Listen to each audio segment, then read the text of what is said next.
Bugun mamlakatimizda huquq-tartibot idoralari tomonidan giyohvand moddalarning respublikamiz hududiga kirib kelishi va uning savdosiga qarshi kurashish borasida qat'iy choralar ko'rilmoqda. Samarqand viloyati bojxona boshqarmasi, kontrabandaga qarshi kurashish bo'limi hamda Davlat xavfsizlik xizmati va Ichki ishlar boshqarmasi xodimlari bilan hamkorlikda giyohvandlik vositalarini noqonuniy aylanuvini oldini olish yuzasidan keng qamrovli tezkor tadbir o'tkazildi. Unda Jizzax viloyati G'allaorol tumanida joylashgan Sangzor yo'l-patrul xizmati maskanida Cobalt rusumli avtotransport vositasi to'xtatiladi.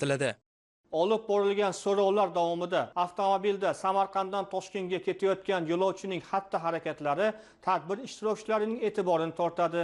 Natijada yo'lovchi xolislar ishtirokida ko'zdan kechirilganda uning ustki kiyimining cho'ntagidan og'irligi 630 gramm opiy giyohvandlik moddasi borligi aniqlandi. Holat yuzasidan bojxona organlari tomonidan protsessual hujjatlar rasmiylashtirilib, fuqaroga nisbatan Jinoyat kodeksining tegishli moddalari bilan jinoyat ishi qo'zg'atilgan.